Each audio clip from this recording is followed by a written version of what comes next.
Luke Altmaier, because I think most quarterbacking situations, you look across the country and you think, okay, young guy, either completely inexperienced. And I don't know of a time that we had more elite programs starting first-year quarterbacks: Oregon, Michigan, Ohio State, Alabama, Texas, that are still supposed to be able to crank out their 10 or 11 wins.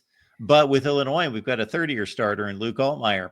So is it a situation where he should just keep, as he works with Barry Lunney, just continue to just fine-tune the approach and just master it? Or is there a lot more ceiling there with Luke Altmaier? Or if he just churns out the same year, you're going to be pretty happy with that? I mean, we've got all 5 offensive linemen returning. We've got the entire running backs room except for Josh McCray coming back. It's a running back room where, if you're familiar with anything Bret Bielema, I always say Bret Bielema was born to coach Big Ten football and produce offensive linemen and running backs. And that's kind of what this team's forte is going to be. In regards to Luke, I feel like even if he just has a marginal improvement from last year, we're going to be just fine. He was a very solid quarterback for the most part. His chemistry with Barry Lunney Jr., as you mentioned, is something which he credited to coming back. Keep in mind, he could have left twice this offseason. First, there was talk about him entering the NFL draft. He was projected to be a late round draft pick.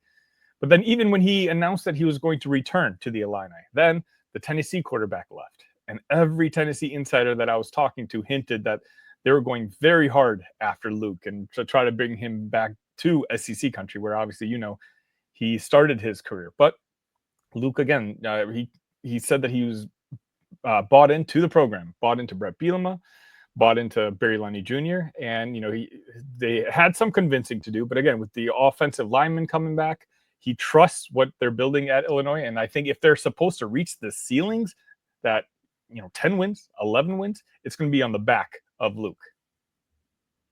So this offensive line, most teams going into the season, I would say there is more concern from most fans and analysts of teams at the offensive line position than anywhere else. For most teams, it's just a difficult position to play. You can't play freshmen most of the time, the cohesion of the unit and everything. And as you just outlined, you got all 5 starters back. So, man, that is a huge benefit, a huge place of comfort there. Now, are these high-end guys that you could see moving on to the NFL? Well, according to Bret Bielema, at least at Vegas days, media days, he said 3 of the 5 he thinks are going to be drafted into the NFL next year. J.C. Davis is the main one.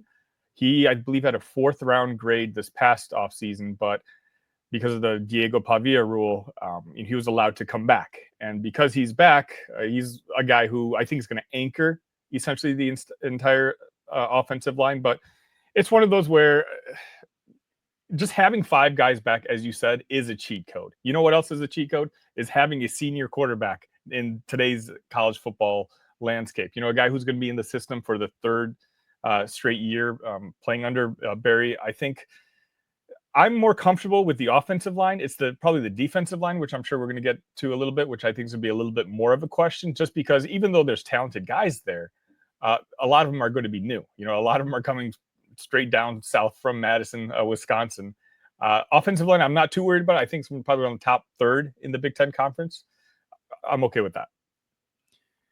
Little side note right here, courtesy Pack Daddy, who says, watched the Altmaier kid grow up in my church in Columbus, Mississippi. Good family.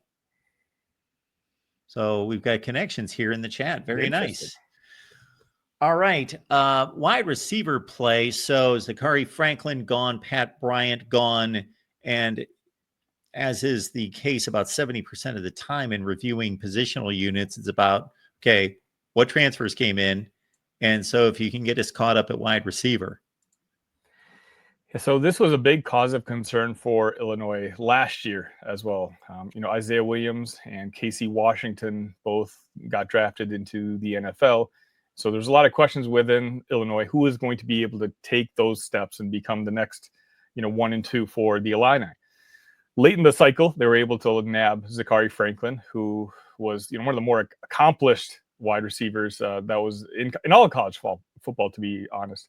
Then you also had a guy named Pat Bryant, who a lot of people were very excited about, and he had marginally improved every single year, but there was still a big question on whether he was ready to be the number one guy on the roster. And sure enough, he absolutely was. He was one of the best stories of that Illinois team that won 10 games last year. But again, now we're doing the same thing. Our top two wide receivers are those two guys are gone. We have Hudson Clement, which we got from West Virginia. And Mark, this is how I diagnose whether I'm excited about a transfer or not. I go to the opposing, his former team's message boards, and I like to see if the fans are upset if the guy left, or if it's one of those, okay, cool, good luck, maybe he needs a different environment. It was definitely the first when it comes to Hudson Clement. A lot of Mountaineer fans were very upset that he decided to leave, and for that reason, I'm excited that he's coming back.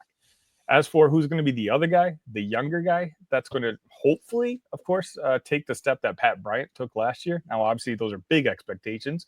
The good thing is that wide receiver room, which I think was the worst in the entire conference when Brett Bielema took over 4 years ago, is actually quite talented now. I think Colin Dixon is a name that you should absolutely circle and pay attention to. I think he showed a lot last year.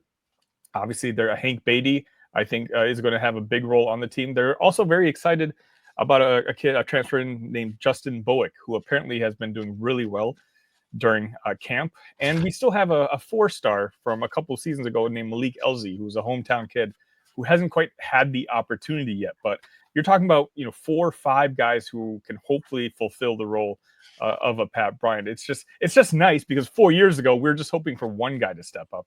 Whereas now, if one guy isn't able to do it, there's more talent in that wide receiver room that we can give them an opportunity to see what they have. Got Sonny Verma on the line from Lockdown, Illinois, and as our buddy Jackson has done, very nice, Jackson. We appreciate that, setting us up to let everyone know that Sonny produces content. So usually when can people first jump on your content on a daily basis? Daily basis, it's Locked On Illini. Producing a half hour to 28 to 35 minutes every single day, Monday through Friday.